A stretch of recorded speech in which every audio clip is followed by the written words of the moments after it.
வாரத்தின் முதல் நாளே தேவனை தொழுது கொள்ளும்படியாக கூடி வந்திருக்கிறதான உங்கள் யாவருக்கும் கிறிஸ்து இயேசுவின் நாமத்தினாலே உங்களை வாழ்த்துகிறேன். நாம் சென்ற வாரத்திலே ஒரு மனிதன் மரித்து போனால் எங்கே போகிறார் அதை குறித்து நம்ம போன வாரத்தை நம்ம பார்த்தோம். பூமியில மனுஷனுக்கு பேய் பிடிக்குது, நிறைய பேர் தான் சொல்றாங்க. மனுஷனுக்கு பேய் பிடிக்குதுன்றாங்க. இறந்து போன ஆத்மா என்ன செய்யறாங்கன்னா ஒரு மனுஷனை பிடிச்சுக்கிறாங்க, அந்த மனுஷன் குடியிருக்கிறாங்க, அந்த மனுஷனை அலக்கழிக்கிறாங்க. பாருங்க, அது தவறு என்பதை வேத வாசனத்தோடு நம்ம என்ன செஞ்சோம், போன வாரம் நம்ம கத்துக்கிட்டோம். மறிக்கக்கூடிய எந்த ஒரு மனுஷ ஆத்மாவும் எங்கதான் போகுது? பாதாளத்துக்கு தான் என்ன செய்யுதுன்னா போகுது. பூமியிலே எந்த ஆவியும், மனுஷ ஆவிகள் பூமியிலாம் சுத்திட்டுலாம் இருக்கிறது இல்லை. மனுஷன் ஒரு முறை மறிப்பதும் பின்பு நியாய தீர்ப்பு அடைவதும் மனுஷனுக்கு என்ன செய்யப்பட்டிருக்கு, நியமிக்கப்பட்டிருக்கு. மனுஷன் மறிச்சிட்டானா நேரம் எங்க போயிடுவான்னா பாதாளத்துக்கு போயிடுவான். இயேசு கிறிஸ்து வருகின்ற பொழுது உயிர் தெழுந்து என்ன செய்வான்னா அவருடைய நியாய சனத்துக்கு முன்பதாக வருவான். அப்ப இந்த பூமியிலே ஆவிகள் இருக்குது. இது என்ன வகையான ஆவிகள்? இயேசு கிறிஸ்துவின் காலகட்டத்தில் கூட ஆவிகள் இருந்திருக்கு. லூக்கா 7:21 நம்ம வாசித்தோம் இல்லைங்களா? அந்த சமயத்தில் நோய்களையும் கொடிய வியாதிகளையும் பொல்லாத ஆவிகளையும் கொண்டிருந்த அநேகரை அவர் குணமாக்கி. அப்ப இயேசு கிறிஸ்துவின் காலகட்டத்திலே பொல்லாத ஆவிகள் இருந்திருக்கு. என்ன ஆவிகள் இருந்தது? பொல்லாத ஆவிகள். இந்த ஆவிகள்லாம் யாரு? இதெல்லாம் எங்கிருந்து வந்துச்சு? அப்ப மனுஷனுடைய ஆத்துமாக்கள் இந்த பூமியில இருக்கிறது இல்லை. தேவன் மனுஷனை பற்றி பயன்படுத்தும் போது ஆத்துமாக்கள் பயன்படுத்துவார். இந்த மாதிரி ஆவிகளை பயன்படுத்தும் போது ஆவினே சொல்வார், பொல்லாத ஆவி, அசுத்தாவி. அப்ப இந்த ஆவி இது எங்கே இருந்தது? இந்த ஆவி என்ன பண்ணுச்சு பாருங்க. இந்த வசனத்துல பாருங்க, பொல்லாத ஆவிகளையும் கொண்டிருந்த அநேகரை அவர் குணமாக்கி. அப்ப பொல்லாத ஆவிகள் மனுஷரை பிடித்திருந்தது, பிடிச்சிருந்ததா இல்லைங்களா? மனுஷரை பிடித்திருந்தது. இயேசு அவர்களை சொஸ்தமாக்குனாரு. இயேசு சொஸ்தமாக்குனார். பாருங்க, இந்த பூமியிலே சாத்தான், பிசாசுகள் இதெல்லாம் இருக்கா இல்லைங்களா? அசுத்தாவிகள் இருக்கா, பொல்லாத ஆவிகள் இருக்கா? இதெல்லாம் பூமியில இருக்கு. நாம் இன்னைக்கு பார்க்க போறது எந்த ஆவின்னா பொல்லாத ஆவி. சாத்தானுக்கு எவ்வளவு வலிமை இருக்கிறது? எல்லாம் என்ன புரிஞ்சுக்கிறாங்கன்னா சாத்தான் தான் பொல்லாத ஆவி, அவன் தான் அசுத்தாவி, எல்லாம் இப்படி புரிஞ்சுக்கிறான்.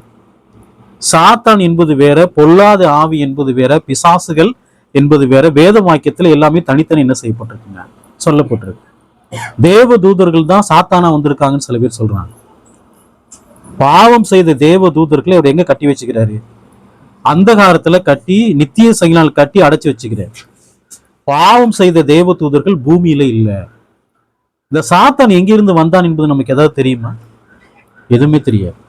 இந்த பொல்லாத ஆவிகள், அசுத்த ஆவிகள் எங்கிருந்து வந்துச்சுன்னு தெரியுமா? தெரியாது. ஆனால் தேவன் தம்முடைய வேலைகளுக்காக இவைகளை பயன்படுத்துறாரு. தம்முடைய வேலைகளுக்காக இவைகளை பயன்படுத்துறாரு. பாருங்க, இயேசு கிறிஸ்து சோதிக்கப்படுவதற்கு ஆவியானவரால எங்க கொண்டு போகப்படுறாரு? வனாந்தரத்துக்கு கொண்டு போகப்படுறாரு. இயேசு யாரிடத்துல ஒப்பு கொடுக்கப்பட்டார்? சாத்தான். அந்த சாத்தானுடைய வல்லமையை நீங்க பாருங்க. லூக்கா புஸ்தகம் 4ஆம் அதிகாரம் 5ஆம் வசனம் பாருங்க. பிசாசு அவரை உயர்ந்த மலையின் மேல் கொண்டு போய் உலகத்தின் சகல ராஜ்யங்களையும் ஒரு நிமிஷத்திலே அவருக்கு காண்பித்து. இந்த வேத வாக்கியத்தை நம்ம சாதாரணமா வாசிக்கணும், நல்லா கூர்ந்து வாசித்து பாருங்களேன். அவரை உயர்ந்த மலையின் மேல் கொண்டு போய். இயேசு எதுல இருக்கிறாரு? ஆவில இருக்கிறாரு, மாம்சத்துல இருக்கிறாரு? மாம்சத்துல இருக்கிறாரு. இயேசுவை அவன் எங்க கொண்டு போயிருக்கிறான்? அவனே ஒரு ஆவியா இருக்கிறான். எப்படி கொண்டு போனான்? அது எங்க கொண்டு போனாங்க? மலையின் உச்சியில கொண்டு போய் நிக்க வச்சுக்கிறான் இயேசுவை. இன்னொரு வசனத்தை பாருங்க, இதே புஸ்தகம் லூக்கா 4ஆம் அதிகாரம் 9ஆம் வசனம் பாருங்க. அப்பொழுது அவன் அவரை எருசலேமுக்கு கொண்டு போய் தேவாலயத்து உப்புருகில் மேல் அவரை நிறுத்தி, நீர் தேவனுடைய குமாரனையானால் இங்கிருந்து தாழ குதியும். இயேசுவை எங்க கொண்டு போனா? வனாந்தரத்திலிருந்து எங்க கொண்டு போயிருக்கிறாங்க? எருசலேமுக்கு கொண்டு போய், எருசலேம்ல எங்க கொண்டு போனா? தேவாலயத்தின் உப்புரிகை. பாருங்க, இதெல்லாம் எப்படி சம்பவித்தது என்பது நமக்கு ஏதாவது வெளிப்படுத்தப்பட்டிருக்கு. ஆனால் பிசாசுக்கு வல்லம் இருக்கா இல்லைங்களா? இயேசுவை ஒரு மலையின் மேல கொண்டு போய் வச்சுக்கிறான், தேவாலயத்து உப்புரிகையில கொண்டு போய் வச்சுக்கிறான். இயேசு பிசாசினால் சோதிக்கப்படுவதற்கு வனாந்திரத்தான் கொண்டு போகப்பட்டார். வனாந்திரத்தில் அவன் எங்க கொண்டு போயிருக்கிறான்? எருசலேமுக்கு எருசலேம்ல இருந்து தேவாலயத்தின் உப்புரிகை. இதை நம்ம போய் ஆராய்ஞ்சு பார்க்கறோம்னு வச்சுக்கோங்களேன், ஏதோ தவறா இருந்துச்சுன்னா என்ன செய்ய முடியும்? அப்போ சாத்தானுக்கு தேவன் அந்த வல்லமை என்ன பண்ணிக்கிறாருங்க, அவன் அந்த வல்லமையை பெற்றுக்கொள்ள முடியுமா? இயேசு சோதிக்கப்படுவதற்காக எங்கே ஒப்பு கொடுக்கப்பட்டார்? சாத்தானிடத்தில்.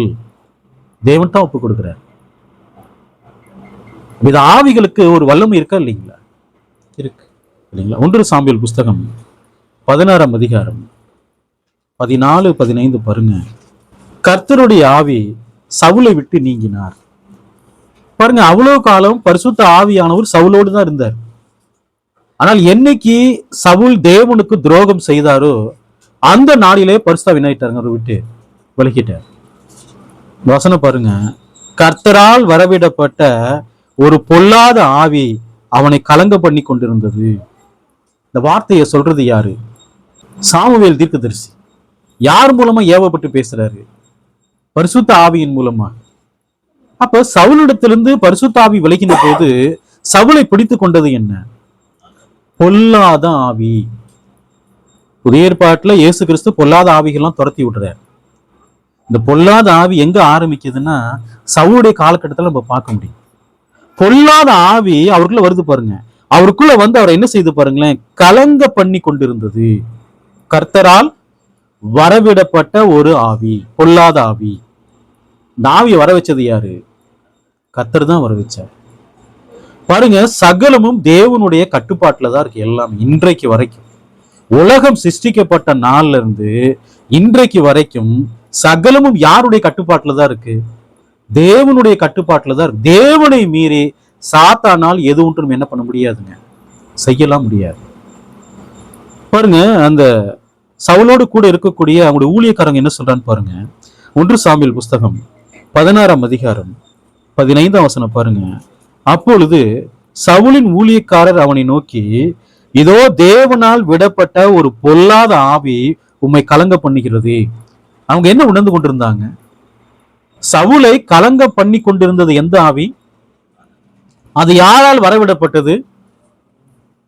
அப்ப பிசாசு அனுப்புமா? அந்த ஆவி அனுப்புனது யாரு? வரவிட்டது யாரு? தேவன். பாருங்க, அவர் எப்படி கலங்கப்படுச்சுன்னு நமக்கு தெரியாது. அவர் தேவனுக்கு துரோகம் செய்தபடியினாலே தேவன் எதை அனுப்புறாரு? பொல்லாத ஆவியை அனுப்புறாரு.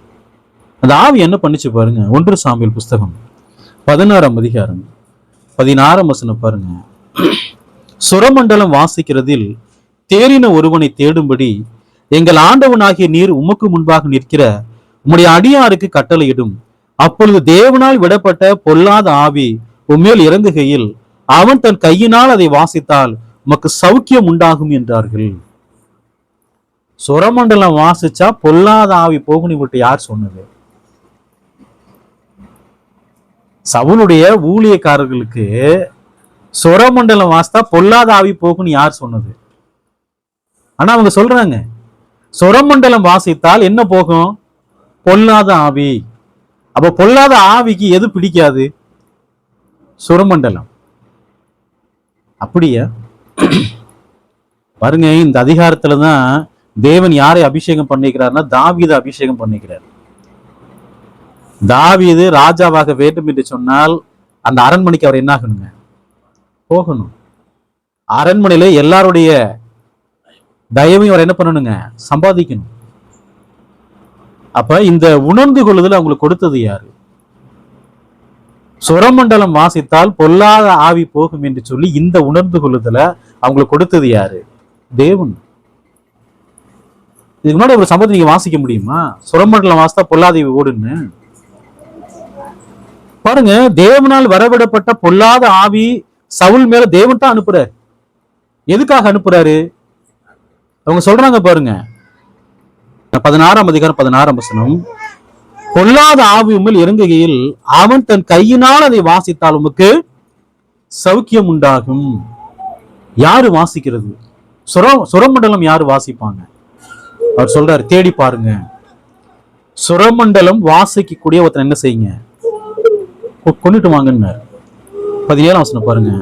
சவுல் தன் ஊழியக்காரரை பார்த்து, நன்றாய் வாசிக்கத்தக்க ஒருவனை தேடி என்னிடத்தில் கொண்டு வாருங்கள். சொன்ன உடனே ஒரு வேலைக்காரங்க சொல்றாங்க, பெத்லகேம்ல ஒருத்தர் இருக்கிறாரு. ஈசாயின் குமாரனாகிய தாவீது இருக்கிறாரு. சுரமண்டலம் நல்லா வாசிப்பாரு. சவுல் என்ன சொல்றாரு? அவன் என்ன செய்யுங்க, கூட்டிட்டு வா. சகலத்தையும் நடப்பிக்கிறது யார்? தேவன் தான் நடப்பிக்கிறார். பாருங்க, அவர் ஆடுங்க மேய்ச்சிட்டு இருக்கிறாரு. தேவன் அவரை என்ன செய்யணும்? அவரை சோதிக்கணும். சவுலிடத்துல வந்தபோது பலவிதமான சோதனைகள் ஒரு இருந்தது. சவுலிடத்திலே தாவீது கொண்டு வரப்பட்ட போது, சவுளுடைய அரண்மனை இருந்த போது தாவீதுக்கு பலவிதமான சோதனைகள் இருந்ததா இல்லைங்களா? தேவன் என்ன செய்யறாரு? அவரை அந்த ராஜ்யத்திலே உட்கார வைப்பதற்காக அவர் என்ன செய்யறாருங்க? பூர்ணப்படுத்துறார். யார? தாவீத. இந்த வசனத்தை நம்ம வாசிக்கிறோம் பாருங்க.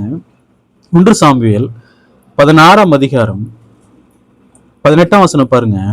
அப்பொழுது அந்த வேலைக்காரர்கள் ஒருவன் பிரதியுத்தரமாக, இதோ பெத்லகேமனாகிய ஈசாயின் குமாரன் ஒருவனை கண்டிருக்கிறேன். அவன் வாசிப்பதில் தேறினவன், அவன் பராக்கிரமசாலி, யுத்த வீரன், காரிய சமர்த்தன், சௌந்தரியம் உள்ளவன், கர்த்தர் அவனோடு கூட இருக்கிறார் என்றான். தாவீதை பற்றி அந்த நபர் புகழ்ந்து சொல்றார். பாருங்க, ஒரு வேலைக்காரன் தாவீது எப்படிப்பட்டவர் என்பது என்ன பண்ணியிருந்தாருங்க? அறிந்திருந்தார். அவர் ஒரு பராக்கிரமசாலி, ஒரு யுத்த வீரன். ஏன்னா கோலியாத் அவர் என்ன பண்ணிக்கிறாருங்க? வீழ்த்தி போட்டிருக்கிறார். அப்ப இந்த வசனம் வரைக்கும் சவுலுக்கு என்ன இல்லைங்க? தாவீது மீது பொறாமையெல்லாம் கிடையாது. சவுலுக்கு என்ன இல்ல? பொறாமையெல்லாம் இல்ல. கூட்டிட்டு வாங்கன்றார். 23ஆம் வசனம். அப்படியே தேவனால் விடப்பட்ட ஆவி சவுலை பிடிக்கும் போது தாவீது சுரமண்டலத்தை எடுத்து தன் கையினால் வாசிப்பான். அதனாலே பொல்லாத ஆவி அவனை விட்டு நீங்கி சவுல் ஆறுதல் அடைந்து சொஸ்தமாவான். மடி சொல்ல, தேவனால் விடப்பட்ட ஆவி சவுலை பிடிக்கும் போது தேவன் அடிக்கடி எதை அனுப்பிட்டே இருக்கிறாருங்க சவுலுக்கு. அடிக்கடி யார் வரணும் அங்க? அவர் குணப்படுத்துறதுக்கு தாவீது வரணும். அவர் முடிவு பண்ணிட்டார். அடிக்கடி நமக்கு என்ன பிடிக்குது? பொல்லாத ஆவி பிடிக்குது. தாவீது எங்கே இருக்கட்டும், என் கூட இருக்கட்டும். தேவன் தம்முடைய நோக்கத்தை நிறைவேற்றாரு. பொல்லாத ஆவி பிடித்திருந்த சவுல், அவருடைய குணாதிசயங்கள் எப்படி இருக்குன்னு நம்ம பார்க்கலாம். 1 சாமுவேல் புஸ்தகம் 18ஆம் அதிகாரம் 17ஆம் வசனம் பாருங்க. அந்த ஸ்திரீகள் ஆடி பாடுகையில் சவுல் கொன்றது 1000, தாவீது கொன்றது 10000 என்று முறையாக பாடினார்கள். கோலியாத்து ஜெயிச்சுட்டு வர்றாரு. வரும்போது அங்கிருந்து ஸ்திரீகள் என்ன செய்யறாங்க? தாவீதை சவுலை காட்டிலும் புகழ்ந்து பாடுறான். அது யார் கேட்கிறா? சவுல் கேட்கிறார். அந்த வசனம் பாருங்க, 18ஆம் அதிகாரம் 18ஆம் வசனம் பாருங்க. அந்த வார்த்தை சவுலுக்கு விசனமாய் இருந்தது. அவன் மிகுந்த எரிச்சல் அடைந்து, ஏற்கனவே யுத்த வீரன், பராக்கிரமம் உள்ளவர். ஏன்னா ஆடுகளை மேய்க்கின்ற போது சிங்கத்தை கொண்டு போட்டிருக்காரு. ஒரு கரடி என்ன செஞ்சுக்கிறாருங்க? கொண்டு போட்டிருக்கிற. பராக்கிரமம் உடையவரா இருக்கிறார். வசனம் பாருங்க. தாவீதுக்கு 10000, எனக்கும் 1000 கொடுத்தார்கள். இன்னும் ராஜாங்க மாத்திரம் அவனுக்கு குறைவா இருக்கிறது. அப்ப எல்லாம் யார் வசம் போயிட்டாங்க? எல்லாம் யார் வசம் போயிட்டாங்க? தாவீதின் வசம். இன்னும் அவனுக்கு என்ன இருக்குன்னா, இந்த ராஜாங்க மாத்திரம் தான் மிச்சம் இருக்கு. ஜனங்கள் யாரை பின்பற்ற ஆரம்பிச்சிட்டாங்க? தாவீது. தாவீத நேசிக்க ஆரம்பிச்சிட்டாங்க. என்ன வருதுங்க அவருக்கு? 9ஆம் வசனம் பாருங்க. ஆனால் முதற்கொண்டு தாவீதை காய்மரக்காரமாய் பார்த்தான். அது வரைக்கும் அவருக்கு பிரச்சனையே இல்லை. ஆனா இப்ப தெரிஞ்சுக்கிட்டார். என்ன தெரிஞ்சுக்கிட்டாரு? தாவீது தேவன் என்ன செஞ்சுக்கிறாரு? ஏற்படுத்திக்கிறாரு. அந்த நாள் தாவீது எப்படி பாக்குறாரு? பொறாமையா பாக்குறார். 18ஆம் அதிகாரம் 19ஆம் வசனம் பாருங்க. மறுநாளிலே தேவனால் விடப்பட்ட பொல்லாத ஆவி சவுலின் மேல் இறங்கிற்று. அவன் வீட்டிற்குள்ளே தீர்க்க தரிசனம் சொல்லி கொண்டிருந்தான். பொல்லாத ஆவி தீர்க்க தரிசனம் சொல்லுமா? ஒரு பொல்லாத ஆவி தீர்க்க தரிசனம் சொல்லுதுன்னா அந்த தீர்க்க தரிசனம் மெய்யானதா? தீர்க்க தரிசனம் சொல்லுதுன்னா தேவனுடைய வார்த்தையை பேசுதா? அப்ப பொல்லாத ஆவிகளும் என்ன சொல்லும்? தீர்க்க தரிசனம். சவுல்ட்ட பரிசுத்த ஆவி இல்லை.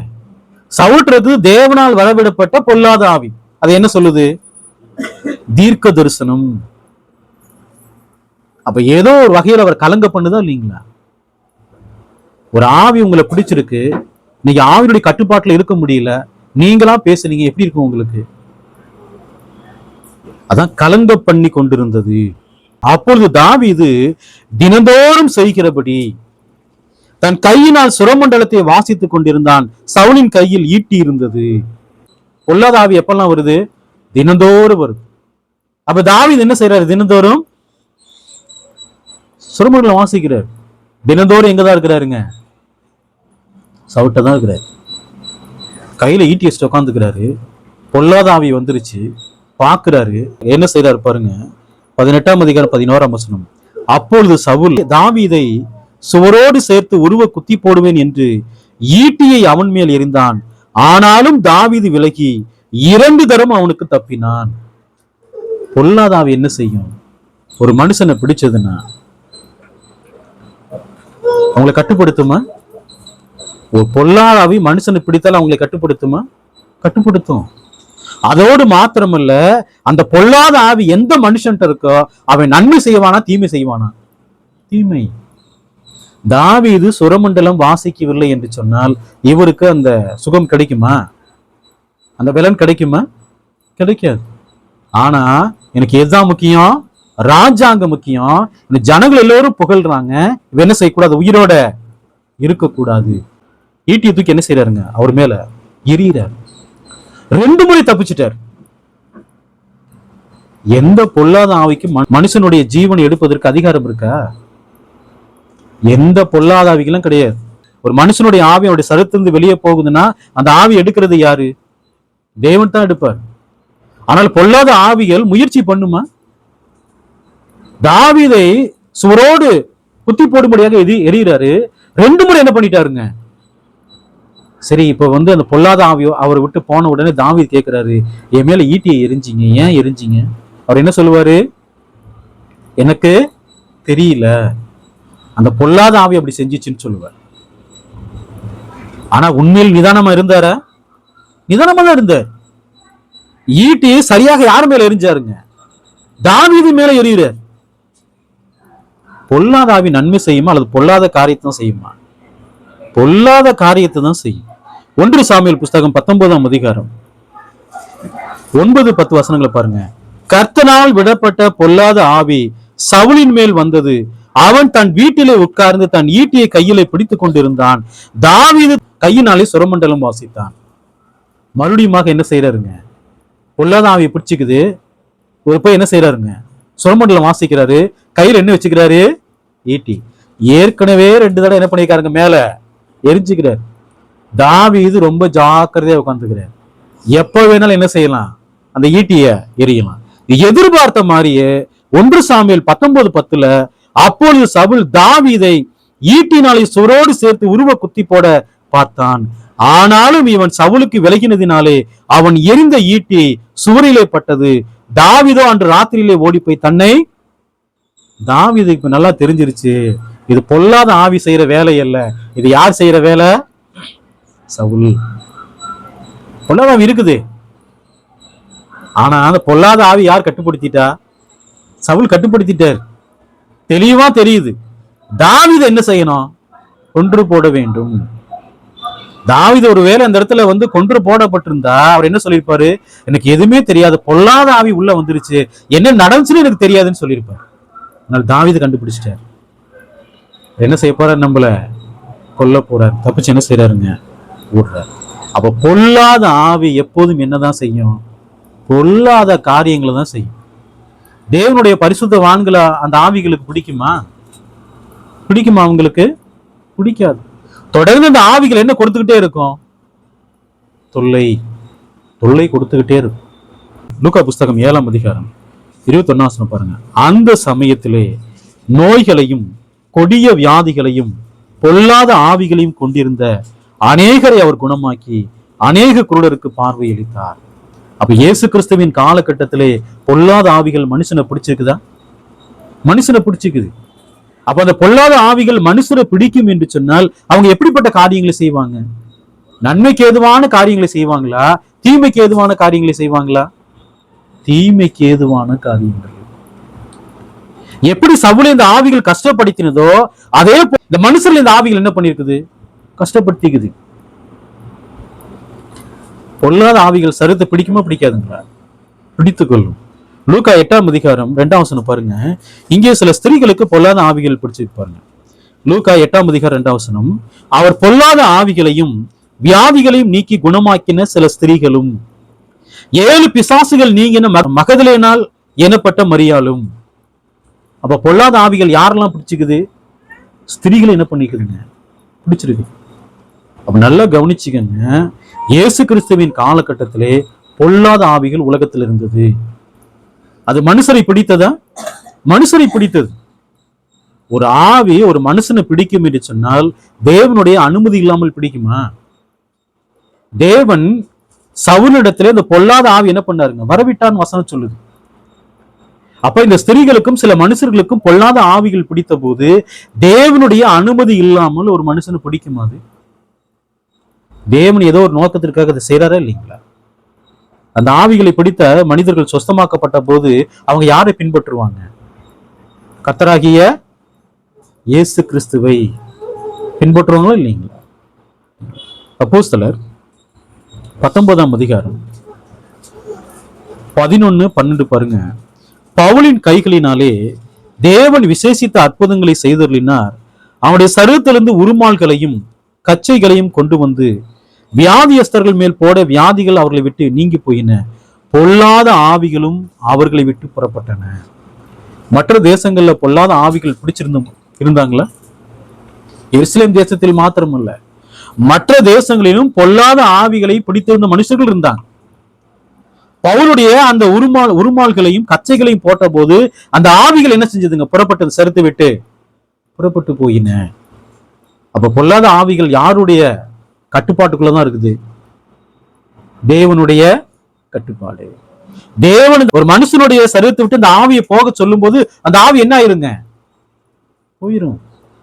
தேவனை எதிர்த்து என்ன செய்யாதுங்க? ஒருபோதும் நிக்காது. தேவன் சகலத்தையும் ஒரு நோக்கத்திற்காக ஒரு பண்றாரா இல்லையா? எல்லாமே ஒரு நோக்கத்துக்காக பண்றார். அதே அதிகாரத்துல பாருங்க, அப்போஸ்தலர் 19ஆம் அதிகாரம் 13ஆம் வசனம் பாருங்க.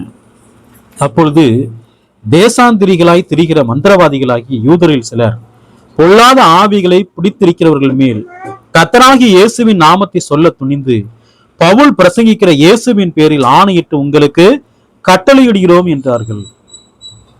பாருங்க, பவுல் இயேசுவின் நாமத்தினால கட்டளையிட்ட போது அந்த ஆவியில் என்னாச்சுங்க? புறப்பட்டு போச்சு. இந்த மந்திரவாதிகள் இருக்காங்க, இவங்க எல்லாம் யாருன்னு? யூதர்கள். இவங்க என்ன செய்யறாங்க பாருங்க, பொல்லாத ஆவிகளை பிடித்திருந்தவர்கள் மேல் கர்த்தராகிய இயேசுவின் நாமத்தை சொல்ல துணிந்தார்கள்.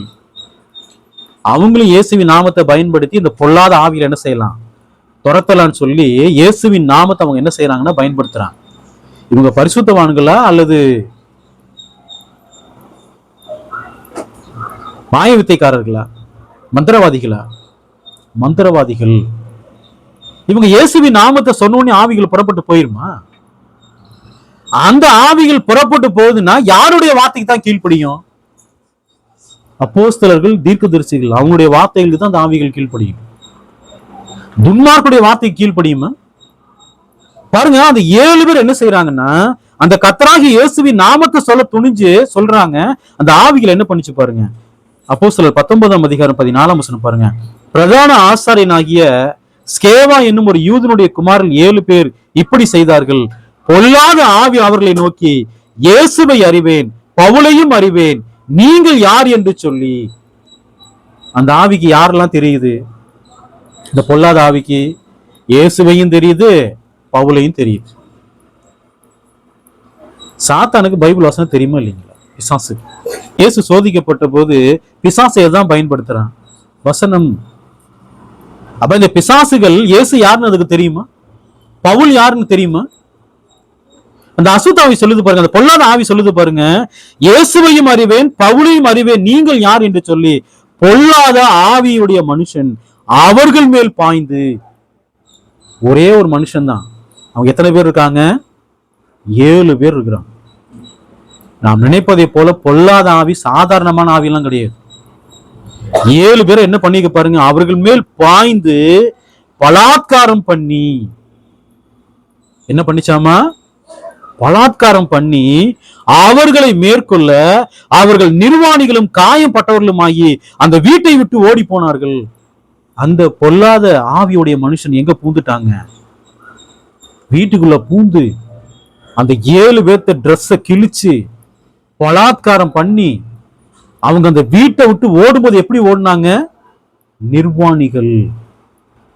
பொல்லாத ஆவிகள் சாதாரணமான ஆவிகள்லாம் கிடையாது, ஒரே ஒரு மனுஷன் தான். 7 பேர் அப்படி ஓடி இருக்காங்க, வீட்டை திறந்து ஓடி இருக்காங்கன்னா உள்ள நடந்திருக்கும் பாருங்க.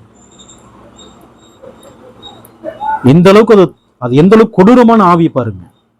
காயம் பட்டவர்களாய். இந்த பொல்லாத ஆவி எந்த மனுஷன் என்ன செய்ய முடியாதுங்க, கொல்லலாம் முடியாது. அதிகாரம் யார்கிட்ட இருக்குங்க, தேவன்கிட்ட இருக்கு. இந்த சம்பவம் ஏன் சம்பவிக்குது, இதே தேவன் இதை அனுமதிக்கிறார், ஒரு கேள்வி இருக்கு இல்லைங்களா? அப்ப இயேசுவின் நாமத்தை அந்த மந்திரவாதிகள் பயன்படுத்துறாங்க, பொல்லாத ஆவிகள் அவங்களை என்ன செய்யுதுங்க, தாக்குது, அவங்க நிர்வாணிகளா காயம்பட்டவர்களா ஓடுறாங்க. இது ஏன் தேவன் சம்பவிக்க பண்ணுகிறார்? அடுத்த வசனம் பாருங்க. இது எபேசுவிலே குடியிருந்த யூதர் கிரேக்கர் அனைவருக்கும் தெரிய வந்தபோது அவர்கள் எல்லாரும் பயமடைந்தார்கள், கர்த்தராகிய இயேசுவின் நாமம் மகிமைப்பட்டது. யாரு தேவனுடைய ஊழியக்காரர்கள் என்பது இதுல வெளிப்படுத்தப்படுதா இல்லைங்களா?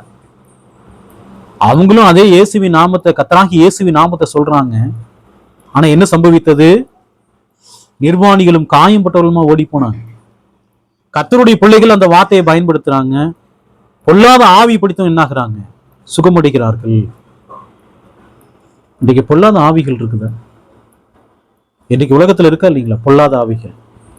இன்னைக்கு இருப்பதை போல எந்த ஒரு ஆதாரம் எதுவுமே கிடையாது இந்த பொல்லாத ஆவிகள்.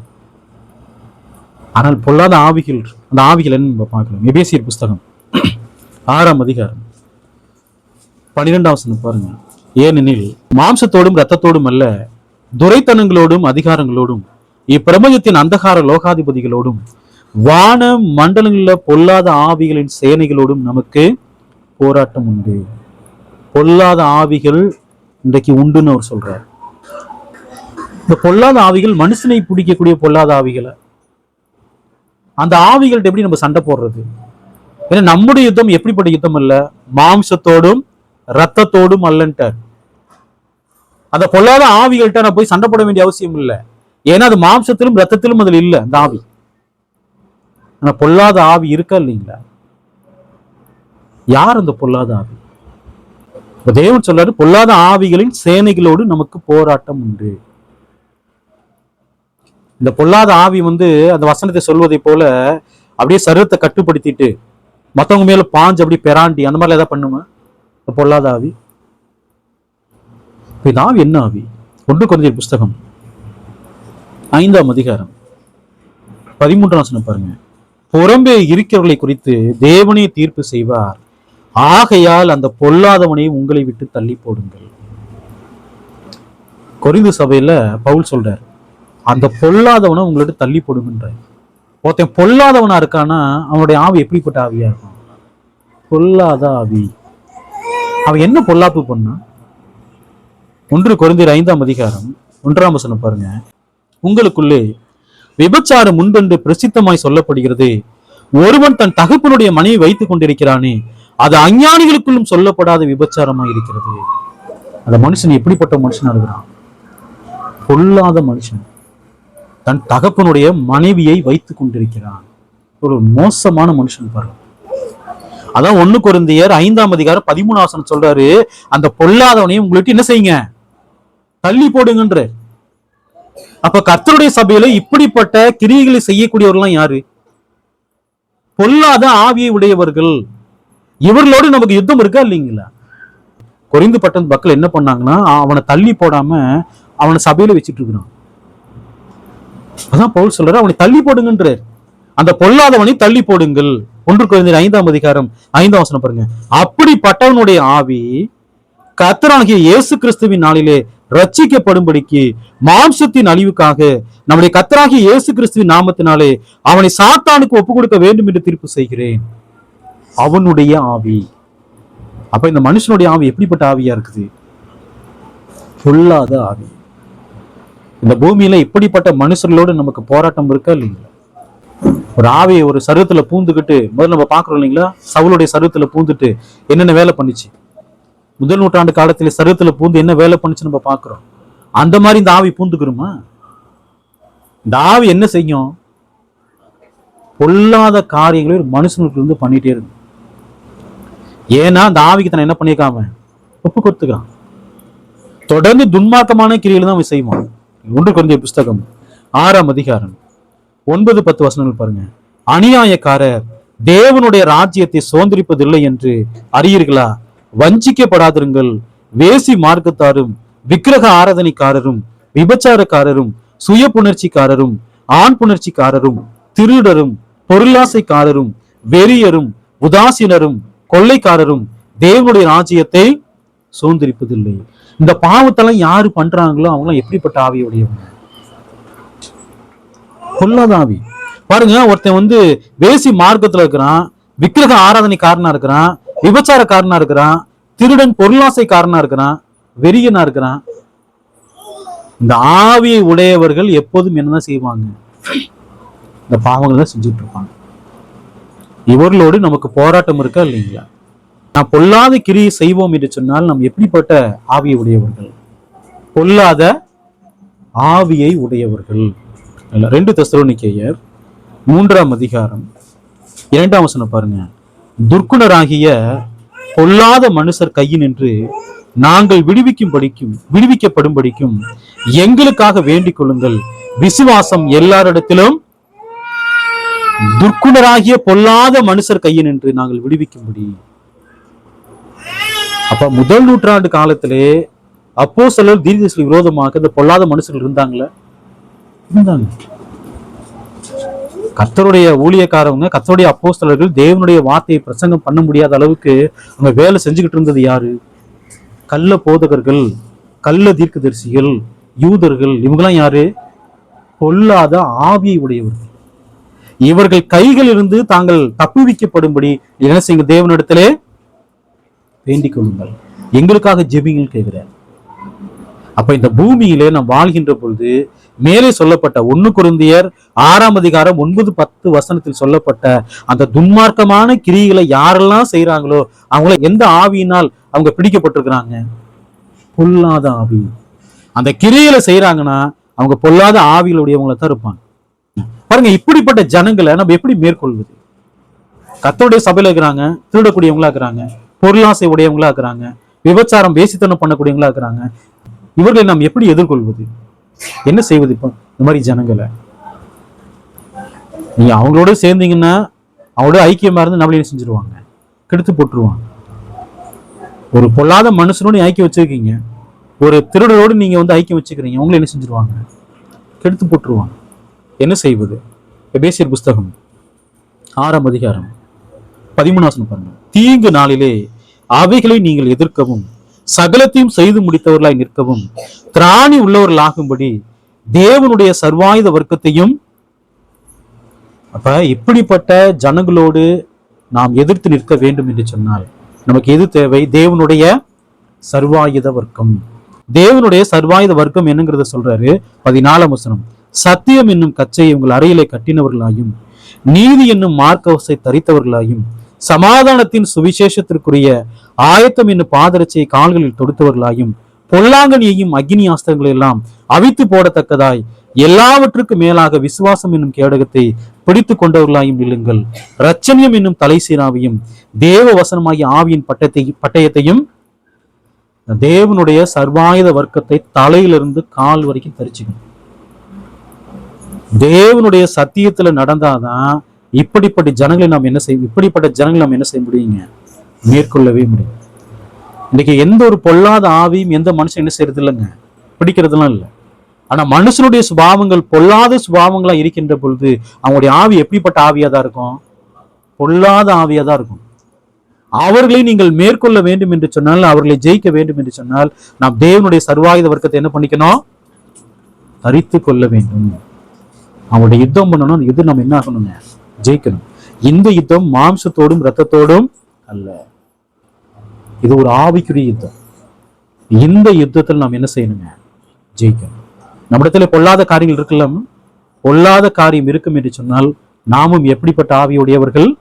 பொல்லாத ஆவியை உடையவர்கள். சரிங்களா? கர்த்தருக்கு சித்தமான அடுத்த வாரத்துல இன்னைக்கு இந்த அசுத்த ஆவிகள்லாம் பிடிக்கும். இந்த அசுத்த ஆவிகள் என்ன செய்யும்? வேத வாக்கியத்துல என்ன சொல்லப்பட்டிருக்கு அப்படிங்கிறது கர்த்தருக்கு சித்தமானால் அடுத்த வாரத்தில் நம்ம என்ன செய்யலாம்? பார்க்கலாம். தேவன் தாமே உங்களை ஆசீர்வதிப்பாராக. ஆமென்.